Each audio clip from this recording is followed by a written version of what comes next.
여러분 안녕하세요.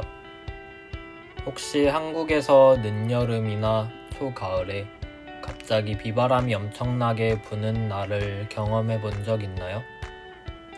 나무들이 심하게 흔들리고 우산이 뒤집어지고 길에 물이 넘치는 그런 날 말이에요. 오늘은 한국의 늦여름부터 초가을까지 찾아오는 불청객, 태풍에 대해서 이야기해 볼게요. 한국에는 보통 늦여름에서 초가을 사이에 태풍이 와요. 8월 말부터 9월 중순까지가 태풍이 가장 많이 오는 시기죠. 한 해에 보통 2-3개 정도의 태풍이 한반도에 영향을 줘요. 태풍이 오면 한국 사람들의 일상이 조금씩 바뀌어요. 완전히 뒤바뀌지는 않지만 평소보다 조심스러워지죠. 먼저 뉴스에서 태풍 소식이 나오기 시작해요.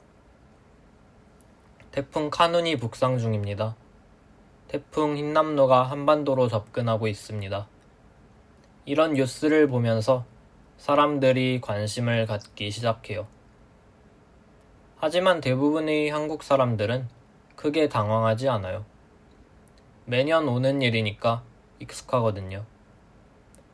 아, 또 태풍이네 정도의 반응이에요. 태풍이 접근하면 교통편에는 영향이 있어요. KTX나 기차는 운행이 지연되거나 일부 취소되기도 하고 비행기도 결항이 되는 경우가 있어요. 많지는 않은 것 같고 태풍에 따라 다를 것 같아요. 근데 제주도 항공편은 자주 취소되는 편인 것 같아요. 하지만 지하철이나 버스 같은 시내 교통은 대부분 정상 운행해요.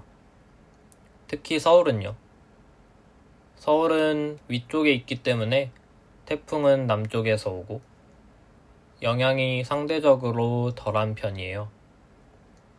그래서 약간 지연될 수는 있지만 완전히 멈추는 경우는 드물어요. 학교는 어떨까요? 서울 같은 경우에는 태풍 때문에 휴교를 하는 경우는 정말 드물어요. 대신 등교 시간을 1시간 늦춘 적은 있어요. 태풍으로 인해 1시간 지연 등교합니다. 이런 공지, 뉴스가 나오죠. 교육청에서 발표하는 거예요. 정부에서 발표하기도 하고요. 아마 정부에서 먼저 발표하고 교육청에서 또 공지를 하거나 아니면 교육청마다 지역마다 상황이 다르기 때문에 그 지역의 교육청에서 결정하는 경우도 있는 것 같아요. 사실 지연 등교되는 경우도 저는 한 번밖에 본 적이 없어서 잘은 모르겠어요. 그리고 저는 서울밖에 모르고요. 지방이나 해안 지역은 아마 좀 다를 거예요. 태풍의 직접적인 영향을 받는 지역에서는 실제로 휴교를 하기도 하거든요. 직장도 마찬가지인데 대부분의 회사들은 평상시와 똑같이 운영해요. 재택근무를 하거나 휴무를 하는 경우는 많지 않아요. 다만 출퇴근길에 조심하라는 공지 정도는 나오죠. 태풍이 오는 날에는 거리 풍경이 조금 달라져요. 사람들이 평소보다 조심스럽게 걷고 우산을 꽉 잡고 다녀요. 바람이 너무 강해서 우산이 자꾸 뒤집어지거든요. 이런 날에는 사실 우산보다 비옷이 더 유용해요. 한국 사람들도 태풍이 올 때는 좀 더 강한 우산을 쓰거나 비옷을 입고 다니는 경우가 많아요. 특히 오토바이를 타는 배달원들은 거의 다 비옷을 입어요. 오토바이는 그래도 위험하지만요. 태풍이나 큰 비가 올 때는. 상점들은 대부분 평상시와 같이 문을 열어요. 편의점, 카페, 식당 모두 정상 영업하는 경우가 많아요. 아무래도 돈을 벌려면 일을 하는 수밖에 없죠. 자기 장사니까요. 다만 간판이나 현수막 같은 걸 미리 치우는 경우는 있어요. 그리고 아파트에서는 관리소에서 간단한 대비를 해요. 주차장 배수구를 점검하고 옥상의 물건들을 고정하고 엘리베이터 점검을 하고 그런 간단한 대비를 해요. 집에서도 특별한 준비를 하지는 않는데 다만 베란다에 있는 화분이나 빨래를 안으로 들여놓는 정도예요. 창문을 닫으면 더 간단하지만요. 집마다 다르겠죠? 아무래도 바람에 날아갈 수 있으니까 조심하는 편이에요. 태풍이 본격적으로 오면 정말 바람이 세져요. 길에서는 나뭇가지들이 떨어지고 간판들이 흔들리고 우산 쓰기가 정말 어려워져요. 이런 날에는 밖에서 일하는 사람들이 정말 힘들어요. 건설 현장에서는 작업을 중단하는 경우가 많고 배달원들도 배달이 어려워져요. 비도 정말 많이 와요. 하수도가 넘치는 경우도 있고 지하차도에 물이 차서 통행이 금지되기도 해요. 강남역 같은 곳에서는 지하도에 물이 차는 모습을 종종 볼 수 있어요. 정전이 되는 경우도 있어요. 특히 바람이 정말 강할 때는 전선이 끊어지거나 전봇대가 쓰러지기도 하거든요. 하지만 대부분 빨리 복구돼요. 태풍이 지나간 다음 날에는 거리 곳곳에 나뭇가지와 쓰레기들이 흩어져 있어요. 하지만 새벽부터 청소차들이 나와서 정리하기 시작해요.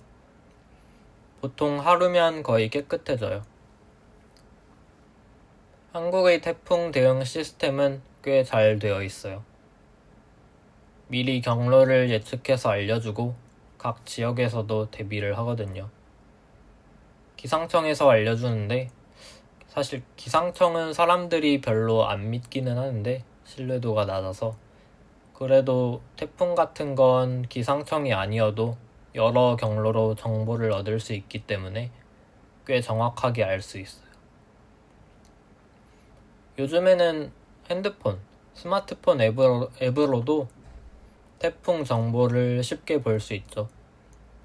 태풍이 지금 어디에 있는지, 언제쯤 내가 사는 지역에 올지 실시간으로 확인할 수 있어서 편해요.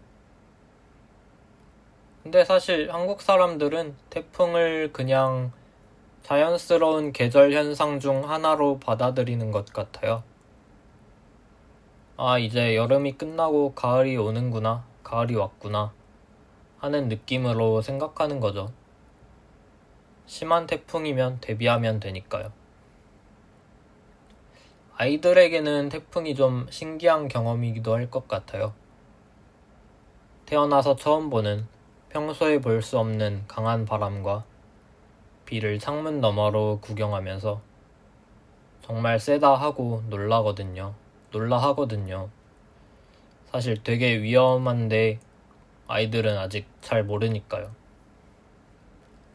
태풍이 오면 한국 사람들이 자주 하는 말이 있어요. 태풍 조심해. 일찍 들어가. 우산 소용없으니까 비옷 입어. 우비 입어. 이런 말들이죠. 서로를 걱정하는 마음이 느껴져요.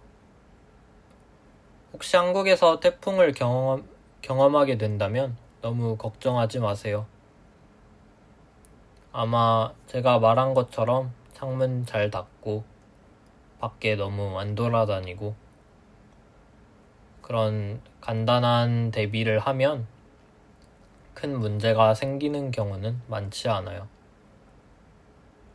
외출할 때는 조심하시고 특히 바람이 강한 태풍이 올 때는 간판 근처나 큰 나무 아래로 지나가지 마세요. 떨어질 수 있거든요. 그리고 태풍이 지나간 후에 복구하는 것도 한번 지켜보세요. 정말 빨리 원상복구되는 모습을 볼 수 있을 거예요. 한국은 빨리빨리잖아요. 모든 걸 빨리빨리 하는 곳이니까, 나라니까 태풍 복구도 빨리 할 거예요. 오늘은 한국의 태풍에 대해서 이야기해봤어요. 무서운 자연현상이지만 한국 사람들에게는 이미 익숙한 계절의 일부가 된 것 같아요. 다음에 또 흥미로운 한국 문화로 만나요. 안녕히 계세요.